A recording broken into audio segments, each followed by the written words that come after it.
ಇನ್ನು ಕೆಲವು ಕಡೆ ಡಿಸಿಎಂ ಡಿಕೆ ಶಿವಕುಮಾರ್ ಹೋದಲ್ಲಿ ಬಂದಲ್ಲಿ ಮುಂದಿನ ಮುಖ್ಯಮಂತ್ರಿ ಡಿಕೆ ಶಿವಕುಮಾರ್ ಅನ್ನುವಂತಹ ಘೋಷಣೆ, ಡಿಕೆ ಶಿವಕುಮಾರ್ ಶಾಸಕರು ಅಂದ್ರೆ ಬೆಂಬಲಿಗ ಶಾಸಕರ ಸಭೆ ಇವೆಲ್ಲವೂ ಕೂಡ ನಡೀತಾ ಇರೋದಕ್ಕೆ ಡಿಕೆ ಶಿವಕುಮಾರ್ ರಿಯಾಕ್ಟ್ ಮಾಡಿದ್ದಾರೆ. ಮುಂದಿನ ಸಿಎಂ ಅನ್ನೋ ಘೋಷಣೆ ಕೂಗಬೇಡಿ, ನನಗೆ ಯಾರ ಬೆಂಬಲವೂ ಬೇಡ, ಯಾರು ಕೂಗೋದು ಬೇಡ, ಯಾರು ಭವಿಷ್ಯ ಹೇಳೋದು ಬೇಡ, ನನಗೆ ಶಾಸಕರ ಬೆಂಬಲವೂ ಬೇಡ, ಸಿಎಂ ಅನ್ನೋದು ಬೇಡ ಅಂತ ಡಿಸಿಎಂ ಡಿಕೆ ಶಿವಕುಮಾರ್ ಸ್ವಲ್ಪ ಗರಂ ಆಗಿಯೇ ಹೇಳಿದ್ದಾರೆ. ಶೃಂಗೇರಿಯಲ್ಲಿ ಡಿಸಿಎಂ ಡಿಕೆ ಶಿವಕುಮಾರ್ ಮಾತಾಡುವಾಗ ಈ ವಿಚಾರವನ್ನ ತಿಳಿಸಿದ್ದಾರೆ.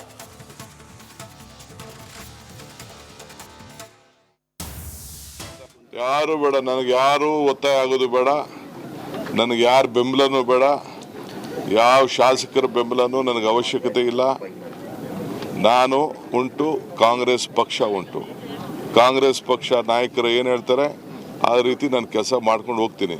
ನನಗೆ ಕಾರ್ಯಕರ್ತರು ಕೂಗೋದು ಬೇಡ, ಶಾಸಕರು ಕೂಗೋದು ಬೇಡ, ನನ್ನ ಬೆಂಬಲಕ್ಕೆ ಯಾರು ನಿಂತ್ಕೊಳ್ಳೋದು ಬೇಡ. ನನ್ನ ಡ್ಯೂಟಿ, ನನ್ನ ಕರ್ತವ್ಯ ಮಾಡ್ತೀನಿ. ಹೈಕಮಾಂಡ್ ಯಾವಾಗ ತೀರ್ಮಾನ ಮಾಡಿ? ಅರ್ಥ ಆಯ್ತಾ? ಕರ್ಮಣ್ಯೇ ವಾಧಿಕಾರಸ್ತು ಮಾಫಲೇಸು ಕದಾಚನ. ಮಾಡೋ ಪ್ರಯತ್ನ ಎಲ್ಲ ಭಗವಂತನ ಮಾಡೋಣ, ಫಲ ಭಗವಂತ ಕೊಡ್ತಾರೆ. ಯಾರು ಬೇಡ, ನನಗೆ ಯಾರು ಒತ್ತಾಯ ಆಗೋದು ಬೇಡ, ನನಗೆ ಯಾರ ಬೆಂಬಲನೂ ಬೇಡ, ಯಾವ ಶಾಸಕರ ಬೆಂಬಲನೂ ನನಗೆ ಅವಶ್ಯಕತೆ ಇಲ್ಲ. ನಾನು ಉಂಟು. ಇನ್ನು ಕೆಲವು ಕಡೆ ಡಿಸಿಎಂ ಡಿಕೆ ಶಿವಕುಮಾರ್ ಹೋದಲ್ಲಿ ಬಂದಲ್ಲಿ ಮುಂದಿನ ಮುಖ್ಯಮಂತ್ರಿ ಡಿಕೆ ಶಿವಕುಮಾರ್ ಅನ್ನುವಂತಹ ಘೋಷಣೆ, ಡಿಕೆ ಶಿವಕುಮಾರ್ ಶಾಸಕರು ಅಂದ್ರೆ ಬೆಂಬಲಿಗ ಶಾಸಕರ ಸಭೆ ಇವೆಲ್ಲವೂ ಕೂಡ ನಡೀತಾ ಇರೋದಕ್ಕೆ ಡಿಕೆ ಶಿವಕುಮಾರ್ ರಿಯಾಕ್ಟ್ ಮಾಡಿದ್ದಾರೆ. ಮುಂದಿನ ಸಿಎಂ ಅನ್ನೋ ಘೋಷಣೆ ಕೂಗಬೇಡಿ, ನನಗೆ ಯಾರ ಬೆಂಬಲವೂ ಬೇಡ, ಯಾರು ಕೂಗೋದು ಬೇಡ, ಯಾರು ಭವಿಷ್ಯ ಹೇಳೋದು ಬೇಡ, ನನಗೆ ಶಾಸಕರ ಬೆಂಬಲವೂ ಬೇಡ, ಸಿಎಂ ಅನ್ನೋದು ಬೇಡ ಅಂತ ಡಿಸಿಎಂ ಡಿಕೆ ಶಿವಕುಮಾರ್ ಸ್ವಲ್ಪ ಗರಂ ಆಗಿಯೇ ಹೇಳಿದ್ದಾರೆ. ಶೃಂಗೇರಿಯಲ್ಲಿ ಡಿಸಿಎಂ ಡಿಕೆ ಶಿವಕುಮಾರ್ ಮಾತಾಡುವಾಗ ಈ ವಿಚಾರವನ್ನ ತಿಳಿಸಿದ್ದಾರೆ.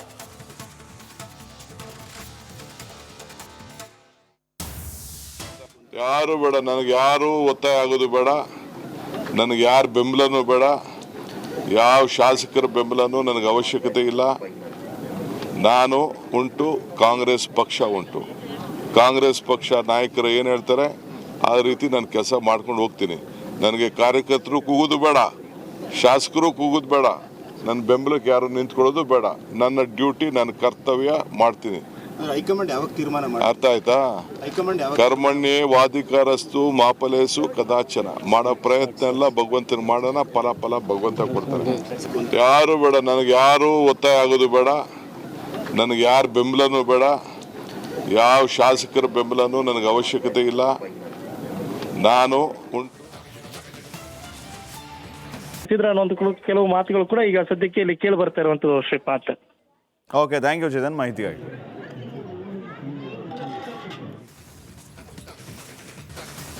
ನಮಸ್ಕಾರ, ರಿಪಬ್ಲಿಕ್ ಕನ್ನಡ ನ್ಯೂಸ್ಗೆ ಸ್ವಾಗತ. ನಾನು ಶ್ರೀಪಾತ್ ಪಾಟೀಲ್.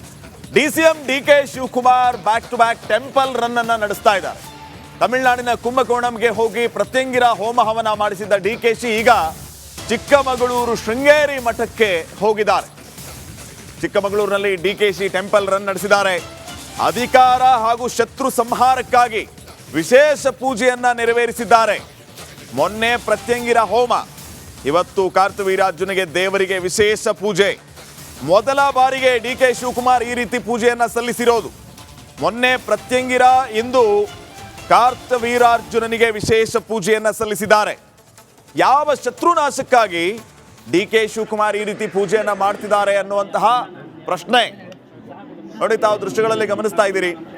ಶೃಂಗೇರಿಗೆ ಭೇಟಿ ಕೊಟ್ಟಂತಹ ಡಿಕೆ ಶಿವಕುಮಾರ್ ವಿಶೇಷ ಪೂಜೆಯನ್ನ ಮಾಡಿಸಿದ್ದಾರೆ. ಇವತ್ತು ಕಾರ್ತವೀರಾರ್ಜುನ ಪೂಜೆಯನ್ನ ಡಿಕೆ ಶಿವಕುಮಾರ್ ಅವರು ಮಾಡಿಸಿರೋದು. ಈ ಕಾರ್ತವೀರಾರ್ಜುನ ಪೂಜೆಯನ್ನ ಯಾವ ಉದ್ದೇಶಕ್ಕಾಗಿ ಮಾಡಿಸ್ತಾರೆ, ಇದರ ಹಿನ್ನೆಲೆ ಏನು, ಈ ಎಲ್ಲ ವಿಚಾರಗಳ ಬಗ್ಗೆ ನೋಡಿದಾಗ ಅಧಿಕಾರಕ್ಕಾಗಿ ಮತ್ತು ಶತ್ರು ಸಂಹಾರಕ್ಕಾಗಿ ಈ ಎಲ್ಲ ವಿಶೇಷ ಪೂಜೆಗಳನ್ನು ಮಾಡಿಸಲಾಗುತ್ತೆ ಅನ್ನುವಂಥದ್ದು. ಪ್ರತ್ಯಂಗಿರ ಹೋಮವು ಕೂಡ ಅಷ್ಟೇ ಶತ್ರು ಸಂಹಾರಕ್ಕಾಗಿ ಮಾಡಿಸುವಂತಹ ಪೂಜೆ. ಆ ಪ್ರತ್ಯಂಗಿರ ಹೋಮವನ್ನು ಕುಂಭಕೋಣಂನಲ್ಲಿ ಕುಟುಂಬ ಸಮೇತ ಹೋಗಿ ಡಿಕೆ ಶಿವಕುಮಾರ್ ಅವರು ಮಾಡಿಸಿದ್ರು. ಈಗ ಚಿಕ್ಕಮಗಳೂರು ಶೃಂಗೇರಿ ಶಾರದಾಂಬ ಪೀಠಕ್ಕೆ ಭೇಟಿ ನೀಡಿದಂತಹ ಡಿಕೆ ಶಿವಕುಮಾರ್ ಇಲ್ಲಿ ಕಾರ್ತವೀರಾರ್ಜುನ ಪೂಜೆಯನ್ನ ನೆರವೇರಿಸಿದ್ದಾರೆ.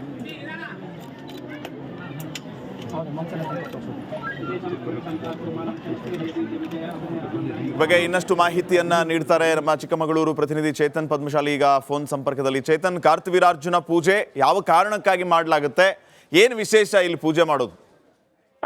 ಶ್ರೀಪಾದ್, ಅಂದ್ರೆ ಇವತ್ತು DCM DK ಶಿವಕುಮಾರ್ ಅವರು ಶೃಂಗೇರಿಗೆ ಆಗಮಿಸಿದ್ರು. ಇಲ್ಲೊಂದು ಸ್ತೋತ್ರ ಪಠಣ ಒಂದು ಕಾರ್ಯಕ್ರಮ ಇತ್ತು, ಅದರಲ್ಲೂ ಕೂಡ ಭಾಗಿಯಾದ್ರು. ಸುಮಾರು ಒಂದು 50,000 ವಿದ್ಯಾರ್ಥಿಗಳು, ಅಂದ್ರೆ ಮಹಿಳೆಯರು ಪುರುಷರು ಸೇರಿದಂತೆ ಒಂದು ಪಠಣವನ್ನು ಕೂಡ ಮಾಡ್ತಾರೆ. ಅಲ್ಲಿ ಜಗದ್ಗುರುಗಳು ಇರ್ಬೋದು, ಮತ್ತೆ ಕಿರಿಯ ಶ್ರೀಗಳು ಕೂಡ ಭಾಗಿಯಾಗ್ತಾರೆ.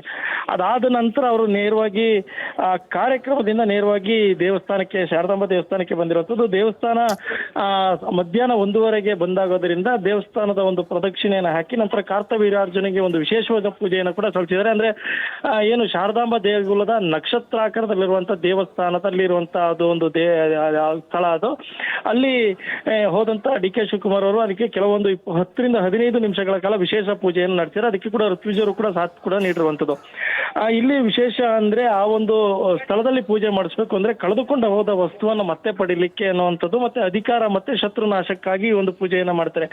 ಇದಕ್ಕೆ ಪೌರಾಣಿಕ ಹಿನ್ನೆಲೆ ಕೂಡ ಇದೆ. ಅಂದ್ರೆ ಪಾಂಡವರು ಯಾವಾಗ ವನವಾಸಕ್ಕೆ ಹೋಗ್ತಾರೆ ಆ ಸಂದರ್ಭದಲ್ಲಿ ಇದೇ ರೀತಿ ಒಂದು ಪೂಜೆಯನ್ನು ಸಲ್ಲಿಸಿದ್ರು ಅನ್ನುವಂಥ ಮಾತನ್ನು ಕೂಡ ಈಗ ಸದ್ಯಕ್ಕೆ ಇಲ್ಲಿರುವಂತಹ ಕೆಲವು ಋತ್ವಿಜರು ಕೂಡ ಹೇಳ್ತಿರುವಂಥದ್ದು. ಎಲ್ಲೊಂದ್ ಕಡೆ ಮುಖ್ಯಮಂತ್ರಿ ಸ್ಥಾನಕ್ಕಾಗಿ ಒಂದು ಪೂಜೆಯನ್ನ ನಡೆಸಿದ್ರ ಅನ್ನುವಂಥ ಕೆಲವು ಮಾತುಗಳು ಕೂಡ ಈಗ ಸದ್ಯಕ್ಕೆ ಇಲ್ಲಿ ಕೇಳಿ ಬರ್ತಾ ಇರುವಂಥದ್ದು Shripad. Okay, thank you Chetan ಮಾಹಿತಿಗಾಗಿ.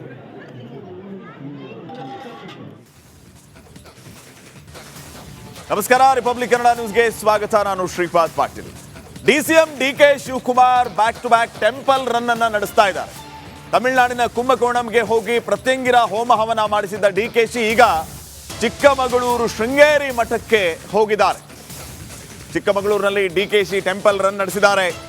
ಅಧಿಕಾರ ಹಾಗೂ ಶತ್ರು ಸಂಹಾರಕ್ಕಾಗಿ ವಿಶೇಷ ಪೂಜೆಯನ್ನ ನೆರವೇರಿಸಿದ್ದಾರೆ. ಮೊನ್ನೆ ಪ್ರತ್ಯಂಗಿರ ಹೋಮ, ಇವತ್ತು ಕಾರ್ತವೀರಾರ್ಜುನಿಗೆ ದೇವರಿಗೆ ವಿಶೇಷ ಪೂಜೆ. ಮೊದಲ ಬಾರಿಗೆ DK ಶಿವಕುಮಾರ್ ಈ ರೀತಿ ಪೂಜೆಯನ್ನ ಸಲ್ಲಿಸಿರೋದು. ಮೊನ್ನೆ ಪ್ರತ್ಯಂಗಿರ, ಇಂದು ಕಾರ್ತವೀರಾರ್ಜುನನಿಗೆ ವಿಶೇಷ ಪೂಜೆಯನ್ನ ಸಲ್ಲಿಸಿದ್ದಾರೆ. ಯಾವ ಶತ್ರುನಾಶಕ್ಕಾಗಿ DK ಶಿವಕುಮಾರ್ ಈ ರೀತಿ ಪೂಜೆಯನ್ನ ಮಾಡ್ತಿದ್ದಾರೆ ಅನ್ನುವಂತಹ ಪ್ರಶ್ನೆ ನೋಡಿ, ತಾವು ದೃಶ್ಯಗಳಲ್ಲಿ ಗಮನಿಸ್ತಾ ಇದ್ದೀರಿ. ಶೃಂಗೇರಿಗೆ ಭೇಟಿ ಕೊಟ್ಟಂತಹ DK ಶಿವಕುಮಾರ್ ವಿಶೇಷ ಪೂಜೆಯನ್ನ ಮಾಡಿಸಿದ್ದಾರೆ. ಇವತ್ತು ಕಾರ್ತವೀರಾರ್ಜುನ ಪೂಜೆಯನ್ನ DK ಶಿವಕುಮಾರ್ ಅವರು ಮಾಡಿಸಿರೋದು. ಈ ಕಾರ್ತವೀರಾರ್ಜುನ ಪೂಜೆಯನ್ನ ಯಾವ ಉದ್ದೇಶಕ್ಕಾಗಿ ಮಾಡಿಸ್ತಾರೆ, ಇದರ ಹಿನ್ನೆಲೆ ಏನು, ಈ ಎಲ್ಲ ವಿಚಾರಗಳ ಬಗ್ಗೆ ನೋಡಿದಾಗ ಅಧಿಕಾರಕ್ಕಾಗಿ ಮತ್ತು ಶತ್ರು ಸಂಹಾರಕ್ಕಾಗಿ ಈ ಎಲ್ಲ ವಿಶೇಷ ಪೂಜೆಗಳನ್ನು ಮಾಡಿಸಲಾಗುತ್ತೆ ಅನ್ನುವಂಥದ್ದು. ಪ್ರತ್ಯಂಗಿರ ಹೋಮವು ಕೂಡ ಅಷ್ಟೇ ಶತ್ರು ಸಂಹಾರಕ್ಕಾಗಿ ಮಾಡಿಸುವಂತಹ ಪೂಜೆ. ಆ ಪ್ರತ್ಯಂಗಿರ ಹೋಮವನ್ನು ಕುಂಭಕೋಣಂನಲ್ಲಿ ಕುಟುಂಬ ಸಮೇತ ಹೋಗಿ DK ಶಿವಕುಮಾರ್ ಅವರು ಮಾಡಿಸಿದ್ರು. ಈಗ ಚಿಕ್ಕಮಗಳೂರು ಶೃಂಗೇರಿ ಶಾರದಾಂಬ ಪೀಠಕ್ಕೆ ಭೇಟಿ ನೀಡಿದಂತಹ DK ಶಿವಕುಮಾರ್ ಇಲ್ಲಿ ಕಾರ್ತವೀರಾರ್ಜುನ ಪೂಜೆಯನ್ನ ನೆರವೇರಿಸಿದ್ದಾರೆ.